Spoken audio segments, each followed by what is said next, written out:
Welcome to plant sapiens. So ഇന്നത്തെ class തൊട്ട് cell biology എന്ന് പറയുന്ന ടോപ്പിക്കിൽ വരുന്ന ഒരു ഇമ്പോർട്ടൻറ്റ് ടോപ്പിക്കാണ് സൈറ്റോസ്കെലിറ്റൺ. ആ ഒരു സൈറ്റോസ്കെലിറ്റൺ തന്നെ അത്രയും ഡീറ്റെയിൽഡ് ആയിട്ടും അല്ലെങ്കിൽ വാസ്റ്റ് ആയിട്ടുള്ള ഒരു ഏരിയ തന്നെയാണ്. അത്രയും കോംപ്ലക്സ് ആയിട്ടുള്ള കുറച്ചും കൂടി അണ്ടർസ്റ്റാൻഡിങ്ങിന് കുറച്ചും കൂടി ബുദ്ധിമുട്ടുള്ള ഒരു ടോപ്പിക്കാണ് സൈറ്റോസ്കെലിറ്റൺ. സോ ഈ ഒരു HSST സീരീസ് ക്ലാസ്സിൽ ഒരു സിമ്പിൾ ടോപ്പിക് നമ്മൾ സൈക്കോളജി റിലേറ്റഡ് ആയിട്ടുള്ള ടോപ്പിക്സ് ഒക്കെ അത്യാവശ്യം നോട്ട്സ് അറിയാമെങ്കിൽ എഴുതാൻ പറ്റുന്ന അല്ലെങ്കിൽ പഠിക്കാൻ പറ്റുന്ന കാര്യങ്ങളാണ്. പക്ഷേ സെൽ ബയോളജി മോളിക്കുലാർ ബയോളജി എന്നൊക്കെ പറയുമ്പോൾ നമുക്ക് പഠിക്കാൻ അല്ലെങ്കിൽ അണ്ടർസ്റ്റാൻഡിങ്ങിന് കുറച്ചും കൂടി ഡീപ്പർ ലെവലിൽ കുറച്ച് ഹാർഡ് വർക്ക് ഉള്ള കാര്യമാണ്. സോ ഒരു സിമ്പിൾ ടോപ്പിക്കിന്റെ കൂടെ ഒരു ഹാർഡ് വർക്കിംഗ് ആയിട്ടുള്ള അല്ലെങ്കിൽ കുറച്ചും കൂടി കോംപ്ലക്സ് ആയിട്ടുള്ള ടോപ്പിക്കും കൂടി ആൾട്ടർനേറ്റ് ആയിട്ടുള്ള വീഡിയോസ് ആയിരിക്കും വരുന്ന ക്ലാസ്സുകളായിട്ട് ഇടുന്നുണ്ടാകുക. ഫസ്റ്റ് ചൂസ് ചെയ്തത് സൈറ്റോസ്കെലിറ്റൺ ആണ്. അതിന്റെ സ്ട്രക്ചർ ആൻഡ് ഫംഗ്ഷനും അത്രയും ഡീറ്റെയിൽഡ് ആയിട്ട് പഠിക്കാനുണ്ട്. അതിൽ തന്നെ മൈക്രോട്യൂബ്യൂൾ എന്ന് പറയുന്ന ആ ഒരു പ്രോട്ടീൻ സ്ട്രക്ചറിന്റെ ഫംഗ്ഷനും അതെങ്ങനെയാണ് പ്രോസസ്സ് ചെയ്യുന്നത് എന്നാണ് ഈ ഒരു ക്ലാസ്സിൽ പഠിക്കുന്നത്. അടുത്ത ക്ലാസ്സുകളായിട്ട് അതിന്റെ താഴെ വരുന്ന ബാക്കി micro filaments, actin filaments, intermediate filaments ഒക്കെ എടുക്കുന്നതായിരിക്കും. മൈക്രോട്യൂബ്യൂൾ ആണ് ഈ ഒരു ക്ലാസ്സിൽ ഡീറ്റെയിൽഡ് ആയിട്ട് എക്സ്പ്ലെയിൻ ചെയ്യുന്നത്. അതിനു മുന്നേ ആദ്യമായിട്ടാണ് എൻ്റെ ചാനൽ കാണുന്നതെങ്കിൽ ചാനൽ ഒന്ന് സബ്സ്ക്രൈബ് ചെയ്യുക. Plant sapiens HSST botany series ആണ് നമ്മൾ എടുത്തുകൊണ്ടിരിക്കുന്നത്. അപ്പം നിങ്ങളുടെ HSST ആസ്പയർ ആയിട്ടുള്ള ഫ്രണ്ട്സിനും കൂടി ഒന്ന് ഷെയർ ചെയ്ത് കൊടുക്കുക. ബെല്ലൈക്കൺ ക്ലിക്ക് ചെയ്താൽ നോട്ടിഫിക്കേഷൻ അപ്പം തന്നെ വരും. എല്ലാ ദിവസവും രാത്രി 7 മണിക്കായിരിക്കും ഞാൻ വീഡിയോ അപ്ലോഡ് ചെയ്യുന്നത്. പരമാവധി ആ ഒരു ടൈമിൽ തന്നെ എല്ലാവരും വീഡിയോ കണ്ട് നോട്ട്സ് ഒക്കെ പ്രിപ്പയർ ചെയ്ത് പഠിക്കാൻ വേണ്ടി ശ്രമിക്കുക. അപ്പം നമുക്ക് നേരെ ക്ലാസ്സിലോട്ട് പോവാം. സോ ഒരു സൈറ്റോസ്കെലറ്റൺ ബേസിക്കലി എന്താണ്, ഇതിനൊരു ഇൻട്രൊഡക്ഷൻ കൊടുക്കുകയാണെങ്കിൽ നമ്മളെ എല്ലാ സെല്ലിൻ്റെ ഉള്ളിലും സെല്ല് മുഴുവനായിട്ട് സ്പ്രെഡ് ചെയ്ത് കിടക്കുന്ന ഒരു സ്ട്രക്ചറാണ് സൈറ്റോസ്കെലിറ്റൺ എന്ന് പറയുന്നത്. സൈറ്റോ എന്ന് പറയുന്നത് സൈറ്റോപ്ലാസം, സെല്ലി എന്നുള്ള വേർഡ് ആണല്ലേ സൈറ്റോ. സ്കെലിറ്റൺ എന്ന് പറയുന്നത് നമ്മുടെ ബോഡിയിൽ നമുക്ക് ഷേപ്പിന് വേണ്ടിയിട്ടും ഇൻറ്റഗ്രിറ്റിക്ക് സൈസിന് വേണ്ടിയിട്ടും മൂവ്മെന്റിന് വേണ്ടിയിട്ടും ഒക്കെയാണ് സ്കെലിറ്റൺ, ബോഡി സ്കെലിറ്റൺ ഉള്ളത്. അതേപോലെ തന്നെ സെല്ലിന്റെ സ്ട്രക്ചറിനും ഷേപ്പിനും ഇൻറ്റഗ്രിറ്റിക്കും ഒക്കെ വേണ്ടിയിട്ട് നമ്മുടെ സെല്ലിനും ഒരു ഇന്റേണൽ സ്കെലിറ്റൺ ഉണ്ട്. സോ നമ്മുടെ സെല്ലിന്റെ സ്കെലിറ്റൺ ആണ് കോശത്തിന്റെ അസ്ഥികൂടം, സെല്ലിന്റെ സ്കെലിറ്റൺ ആണ് സൈറ്റോസ്കെലിറ്റൺ എന്ന് പറയുന്നത്. അപ്പൊ ഈ ഒരു സൈറ്റോസ്കെലിറ്റൺ എന്തുകൊണ്ടാണ് ഉണ്ടാക്കിയിട്ടുള്ളത്? ഇതൊരു നെറ്റ്വർക്ക് ഓഫ് പ്രോട്ടീൻ ഫിലമെന്റ്സ് ആണ്. ഒരു സെല്ലിന്റെ ഉള്ളിലുള്ള പ്രോട്ടീൻസിന്റെ ഫിലമെന്റ്സ്, പ്രോട്ടീൻസ് ഒരു വെബ് പോലെ അല്ലെങ്കിൽ ഒരു ഫിലമെന്റ് പോലെ കണക്ട് ചെയ്തിട്ടാണ് ഒരു നെറ്റ്വർക്ക് പോലെ ആയിട്ടാണ് നമ്മുടെ സൈറ്റോസ്കെലിറ്റൺ കാണുന്നത്. അപ്പോൾ മെയിൻലി ആ ഒരു സൈറ്റോസ്കെലിറ്റന്റെ ഫംഗ്ഷൻ എന്ന് പറയുന്നത് മെയിൻലി ആ ഒരു സെല്ലിന് സ്ട്രക്ചർ പ്രൊവൈഡ് ചെയ്യുക. ഒന്നാമത്തത് സ്ട്രക്ചർ പ്രൊവൈഡ് ചെയ്യുക. രണ്ടാമത്തത് മെയിൻറ്റെയിൻസ് സെൽ ഷേപ്പ്, സെല്ലിന്റെ ഷേപ്പ് മെയിൻറ്റെയിൻ ചെയ്യുക. മൂന്നാമത്തത് എനേബിൾ സെൽ മൂവ്മെന്റിനും എനേബിൾ ചെയ്യുക. ഇൻട്രാ സെല്ലുലാർ ട്രാൻസ്പോർട്ട്, അതായത് ക്രോമസോമിന്റെ സെൽ ഡിവിഷന്റെ സമയത്ത് ക്രോമസോമിന്റെ ഒക്കെ മൂവ്മെന്റ്, ആ ഒരു ഫംഗ്ഷനും പ്രോസസ്സും ഒക്കെ ഡീറ്റെയിൽഡ് ആയിട്ട് തന്നെ എടുക്കുന്നുണ്ട്. കുറച്ച് വലിയ ക്ലാസ് ആയിട്ടാണ് ഞാൻ ഒരു ക്ലാസ് ഇടുന്നത്. സൈറ്റോസ്കെലിറ്റൺ അത്രയും വലിയ ടോപ്പിക് ആയതുകൊണ്ട് ഓരോ ദിവസമായിട്ട് ഇടുമ്പോൾ നമുക്ക് അത്ര ചെറിയ ടോപ്പിക്ക് മാത്രമേ ഇൻക്ലൂഡ് ചെയ്യാൻ പറ്റുള്ളൂ. സോ ഒരു വലിയ ഒരു സെക്ഷൻ ആയിട്ട് കൊണ്ടുപോവുകയാണെങ്കിൽ കുറച്ച് ദിവസത്തിനുള്ളിൽ തീർക്കാൻ വേണ്ടി പറ്റുന്ന ഒരു ടോപ്പിക്കാണ് സൈറ്റോസ്കെലിറ്റൺ. സോ നമുക്ക് പോകാം. കുറേ ഫങ്ഷൻസ് നമ്മൾ പറഞ്ഞു കഴിഞ്ഞു. ഓരോ ഫങ്ഷനും എങ്ങനെയാണ്, ഇനി അതിലുള്ള കമ്പോണന്റ് സ്ട്രക്ചർ എങ്ങനെയാണെന്നൊക്കെ നോക്കാം. ആദ്യം നമുക്ക് ഈ ഒരു സൈറ്റോസ്കെലിറ്റന്റെ സ്ട്രക്ചർ ആണ് പഠിക്കാനുള്ളത്. ഈ ഒരു സൈറ്റോസ്കെലിറ്റൺ മെയിൻലി പ്രോട്ടീൻ കൊണ്ടാണ് ഉണ്ടാക്കിയിട്ടുള്ളത്. ആ ഒരു പ്രോട്ടീൻസ് എന്ന് പറയുന്നത് മെയിൻലി 3 ടൈപ്സ് മോളിക്കുലാർ സ്ട്രക്ചേഴ്സ് ആണ് ഉള്ളത്. 3 ടൈപ്സ് ആണ് ഉള്ളത്. അതിൽ ഒന്നാമത്തേതാണ് മൈക്രോട്യൂബ്യൂൾ. രണ്ടാമത്തേത് മൈക്രോഫിലമെന്റ്, മൂന്നാമത്തേത് ഇന്റർമീഡിയറ്റ് ഫിലമെന്റ്. നമ്മൾ ഈ മൈക്രോട്യൂബ്യൂൾസിന് മൈക്രോട്യൂബ്യൂലിൻ എന്ന് പറയുന്ന സബ് യൂണിറ്റ് കൊണ്ടാണ് ഉണ്ടാക്കിയിട്ടുള്ളത്. ഈ ഒരു പിക്ചറിൽ നടുക്ക് കാണുന്ന ഈ ഒരു സ്ട്രക്ചർ ആണ് മൈക്രോട്യൂബ്യൂൾ. മൈക്രോട്യൂബ്യൂൾസ് എന്ന് പറയുമ്പോൾ ട്യൂബിൽ എന്ന് പറയുന്ന കുറേ സബ് യൂണിറ്റ് കൊണ്ട് ഇങ്ങനെ ഉണ്ടാക്കിയിട്ടുള്ളതാണ് മൈക്രോട്യൂബ്യൂൾ.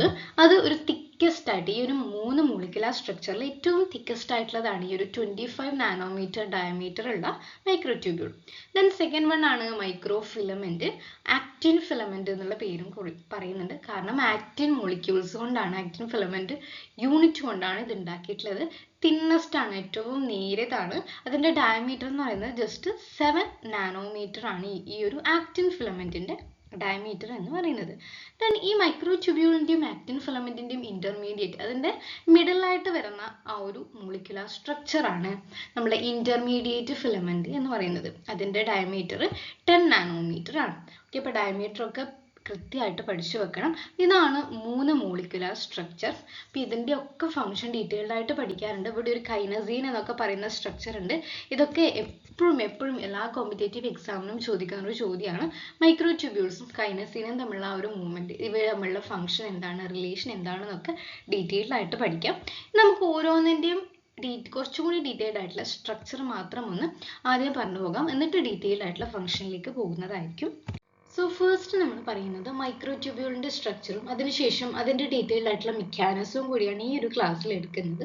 സോ സ്ട്രക്ചറിലോട്ട് പോകാം. മൈക്രോട്യൂബ്യൂൾ എന്ന് പറയുന്നത് ഒരു 25 നാനോമീറ്റർ ഡയമീറ്റർ ഉള്ള ഒരു ഹോളോ സിലിണ്ടറിക്കൽ ഫിലമെന്റ് ആണ്. നമ്മുടെ സൈറ്റോസ്കെലിറ്റന്റെ മേജർ പാർട്ടും ഫോം ചെയ്തിട്ടുള്ളത് മൈക്രോട്യൂബ്യൂൾസ് കൊണ്ടാണ്. സോ എങ്ങനെയാണ് ഈ ഒരു സ്ട്രക്ചർ മോളിക്യൂൾസിന് ഒരു ഹോളോ സ്ട്രക്ചർ വന്നത് നോക്കാം. ഫസ്റ്റ് ഈ ഒരു മൈക്രോട്യൂബ്യൂളിന്റെ സബ് യൂണിറ്റ് എന്ന് പറയുന്നത് ട്യൂബുലിൻ പ്രോട്ടീൻസ് കൊണ്ടാണ് ഉണ്ടാക്കിയിട്ടുള്ളത്. ട്യൂബുലിൻ ആണ് സബ് യൂണിറ്റ്. സോ ഒരു സബ് യൂണിറ്റ് എന്ന് പറയുന്നത് ഡൈമർ ആയിട്ടാണ് മൈക്രോട്യൂബ്യൂൾസിൽ കാണുന്നത്. ഡൈമർ എന്ന് പറയുമ്പോൾ ഹെട്രോഡൈമർ ആണ്. അതായത് 2 different types tubulin sub units ഉണ്ട്. ട്യൂബുലിൻ തന്നെ 2 ഡിഫറെന്റ് ആയിട്ടുള്ള ടൈപ്സ് ഉണ്ട്. ആ 2 എണ്ണം ഡൈമർ ആയിട്ടാണ് ഒരു സ്പൈറൽ റിങ് പോലെ മൈക്രോട്യൂബ്യൂൾ ഫോം ചെയ്യുന്നത്. സോ ആ 2 ഡൈമർ എന്ന് പറയുന്ന ഒന്ന് ആൽഫ ട്യൂബുലിനും രണ്ടാമത്തത് ബീറ്റ ട്യൂബുലിനും ആണ്. സോ 2 ഡൈമർ ആണ് ഉള്ളത്, alpha tubulin, then second one beta tubulin. അതിന്റെ പിക്ചർ ഇവിടെ കൊടുത്തിട്ടുണ്ട്. ഓരോ റിങ് ഫോം ചെയ്യുമ്പോഴും അതിൽ ഒരു ഡൈമർ, ആൽഫ ഡൈമറും ബീറ്റ ഡൈമറും ഒരുമിച്ച് ചേർന്നിട്ടാണ് ആ ഒരു റിങ് സ്ട്രക്ചർ ഫോം ചെയ്യുന്നത്. ദെൻ സെക്കൻഡ് വൺ, ഈ ഒരു പിക്ചർ, താഴെയുള്ള പിക്ചർ നോക്കിക്കഴിഞ്ഞാൽ കുറേ ഒരു റിങ് സ്പൈറൽ ആയിട്ട് കുറേ ആൾക്കാർ ഇങ്ങനെ അറേഞ്ച് ചെയ്തിട്ടുണ്ട് അല്ലേ. ആ ഓരോ സ്പൈറലിനെയും നമ്മൾ പ്രോട്ടോഫിലമെന്റ്സ് എന്നാണ് പറയുന്നത്. കുറേ ഫിലമെന്റ്സ് ഉണ്ട്. അബൌട്ട് 13 ഫിലമെന്റ്സ് ആണ് ഒരു മൈക്രോട്യൂബ്യൂൾസിൽ കാണുന്നത്. ആ 13 പ്രോട്ടോഫിലമെന്റ്സ് സ്പൈറലി അറേഞ്ച് ചെയ്തിട്ടാണ് ഒരു സ്ട്രോ ഷേപ്പ് അല്ലെങ്കിൽ ഒരു ഹോളോ ഷേപ്പ് ആയിട്ടുള്ള മൈക്രോട്യൂബ്യൂളിന്റെ സ്ട്രക്ചർ ക്രിയേറ്റ് ചെയ്യുന്നത്. മൈക്രോട്യൂബ്യൂൾ എന്ന് പറയുന്നത് പോളാർ ആയിട്ടുള്ള ആൾക്കാരാണ്, അല്ലെങ്കിൽ ഡൈനാമിക് ആണ്. അവയ്ക്ക് ഒരു പോസിറ്റീവ് എൻഡ് അല്ലെങ്കിൽ പ്ലസ് എൻഡും ഉണ്ടായിരിക്കും, നെഗറ്റീവ് എൻഡും ഉണ്ടായിരിക്കും. പ്ലസ് എൻഡ് എന്ന് പറയുന്നത് മോസ്റ്റ്ലി ബീറ്റ സബ് യൂണിറ്റും ആയിട്ടാണ് അസോസിയേറ്റ് ചെയ്തിട്ടുള്ളത്. മൈനസ് എൻഡ് എന്ന് പറയുന്നത് ആൽഫ സബ് യൂണിറ്റും ആയിട്ട് കണക്ട് ചെയ്തിട്ടുണ്ട്. സോ ഈ ഒരു പ്ലസ് സബ് യൂണിറ്റ് അല്ലെങ്കിൽ ബീറ്റ സബ് യൂണിറ്റിലാണ് മെയിൻലി ഗ്രോത്ത് എന്ന് പറയുന്ന പ്രോസസ്സ് നടക്കുന്നത്. നമുക്കറിയാം ഈ ഒരു മൈക്രോട്യൂബ്യൂളിന്റെ ഒരു പ്രോസസ്സാണ്. അവയ്ക്ക് ഗ്രോ ചെയ്യാനും പറ്റും, ഷ്രിങ്ക് ചെയ്യാനും പറ്റും, വികസിക്കാനും ചുരുങ്ങാനും ഉള്ളൊരു കഴിവ് മൈക്രോട്യൂബ്യൂൾസിനുണ്ട്. അപ്പോൾ ഈ ഒരു വികസിക്കാൻ അല്ലെങ്കിൽ ഷ്രിങ്കേജ് ആൻഡ് ഗ്രോത്ത് എന്ന് പറയുന്ന ആ ഒരു പ്രോസസ്സ് നടക്കുന്ന എൻഡ് എന്ന് പറയുന്നത് പ്ലസ് എൻഡാണ്. ബീറ്റ ട്യൂബ്യൂലിനുമായിട്ട് അസോസിയേറ്റ് ചെയ്തിട്ടുള്ള എൻഡാണ്. ഇവിടെ വെച്ചിട്ടാണ് ഈ ഒരു ഗ്രോത്ത് നടക്കുന്നത്. ദെൻ ആൽഫ എന്ന് പറയുന്ന സബ് യൂണിറ്റ് ആക്ച്വലി യൂസ് ചെയ്യുന്നത് ആങ്കറേജ് എന്ന് പറയുന്ന പ്രോസസ്സിനാണ്. ഓക്കെ, ആങ്കറേജ് എന്ന് പറയുന്ന പ്രോസസ്സിനാണ് ഇവിടെ കൊടുത്തിട്ടുണ്ട്. ആങ്കറേജും ആണ് മൈനസ് എൻഡും ആയിട്ട് അല്ലെങ്കിൽ ആൽഫ എൻഡും ആയിട്ട് റിലേറ്റ് ചെയ്തിട്ടുള്ളത്. സോ ഈ ഒരു ബീറ്റ ട്യൂബുലിൻ എപ്പോഴും GTP ആയിട്ട് അസോസിയേറ്റ് ചെയ്തിട്ടായിരിക്കും ഉണ്ടായിരിക്കുക. GTP ആയിട്ടാണ് മൈക്രോട്യൂബുലിൻ എപ്പോഴും അസോസിയേറ്റ് ചെയ്തിട്ടുള്ളത്. ആൽഫ എപ്പോഴും GDP ആയിട്ടായിരിക്കും അസോസിയേറ്റ് ചെയ്തിട്ടുണ്ടായിരിക്കുക. ഓക്കെ, ഈ 2 കാര്യങ്ങൾ മനസ്സിലാക്കി വെക്കുക. ഈ GTPയുടെ ഹൈഡ്രോലൈസിങ് ആക്ടിവിറ്റി കൊണ്ടാണ് ഗ്രോത്തും ഷ്രിങ്കേജും എന്ന് പറയുന്ന 2 പ്രോസസ്സ് നടക്കുന്നത്. അത് ഡീറ്റെയിൽഡ് ആയിട്ടുള്ള കാര്യം അടുത്ത സ്ലൈഡിൽ പറയുന്നതായിരിക്കും. അപ്പം ഇതിൽ ഡീറ്റെയിൽഡ് ആയിട്ടുള്ള ഒരു സ്ട്രക്ചർ ആണ് ഈ ഒരു സ്ലൈഡിൽ പറയുന്നത്. ദെൻ MTUC എന്ന് പറയുന്ന ഒരു സ്ട്രക്ചർ ഉണ്ട്. സോ മൈക്രോട്യൂബ്യൂൾ എന്ന് പറയുന്നത് സെൽ ഡിവിഷന് അത്രയും ഇമ്പോർട്ടൻ്റ് ആയിട്ടുള്ള ഒരു സ്ട്രക്ചർ ആണ്. സെൽ ഡിവിഷൻ അല്ലെങ്കിൽ ഏത് പ്രോസസ് ആണോ നടക്കുന്നത്, മൈക്രോട്യൂബ്യൂളിന്റെ നെഗറ്റീവ് എൻഡ് എന്ന് പറയുന്നത്, മൈനസ് എൻഡ് എന്ന് പറയുന്നത് ഒരു സ്ഥലത്ത് ആങ്കറേജിന് വേണ്ടിയിട്ട് യൂസ് ചെയ്യുന്നു. അപ്പോൾ ആങ്കർ ചെയ്ത് നിൽക്കണമെങ്കിൽ ഇയാൾ കണക്ട് ചെയ്യേണ്ട ആ ഒരു പൊസിഷനെയാണ് MTUC എന്ന് പറയുന്നത്. മൈക്രോട്യൂബ്യൂൾ ഓർഗനൈസിങ് സെന്ററിലാണ് ഒരു മൈനസ് എൻഡ് വന്നിട്ട് ബൈൻഡ് ചെയ്യുക അല്ലെങ്കിൽ ആങ്കർ ചെയ്ത് നിൽക്കുന്നത്. സെൽ ഡിവിഷന്റെ സമയത്ത് സെൻട്രോസോം പറയുമ്പോൾ ഡീറ്റെയിൽഡ് ആയിട്ട് ആ ഒരു സ്ട്രക്ചർ പറയുന്നുണ്ട്. സോ അത് കൂടാതെ ഈ ഒരു മൈക്രോട്യൂബ്യൂളിന്റെ അതർ ഫംഗ്ഷൻ എന്ന് പറയുന്നത് cell shape, support, intracellular transport അല്ലെങ്കിൽ ഓർഗനല്ലയുടെ മൂവ്മെന്റിനും ദെൻ സെൽ ഡിവിഷനും, അതുകൂടാതെ സെൽ ഡിവിഷൻ, ഈ 4 ഫംഗ്ഷനാണ് മെയിനായിട്ട് മൈക്രോട്യൂബ്യൂളിന് ഉള്ളത്. സോ അതിൽ ഇമ്പോർട്ടൻ്റ് ആയിട്ട് പഠിക്കാനുള്ളത് മൈക്രോട്യൂബ്യൂൾസിന്റെ മൂവ്മെന്റ് ആണ്. മൂവ്മെന്റിനെ എങ്ങനെയാണ് സഹായിക്കുന്നത്, അവയുടെ ഗ്രോത്ത് ആൻഡ് ഷ്രിങ്കേജ് പ്രോസസ് ആണ് അടുത്തതായിട്ട് നോക്കാൻ പോകുന്നത്. സോ ഇനി നമുക്ക് പഠിക്കാനുള്ളത് മൈക്രോട്യൂബ്യൂൾ ഡയനാമിക്സ് അല്ലെങ്കിൽ ട്രെഡ്മില്ലിംഗ് എന്താണെന്നുള്ളതാണ്.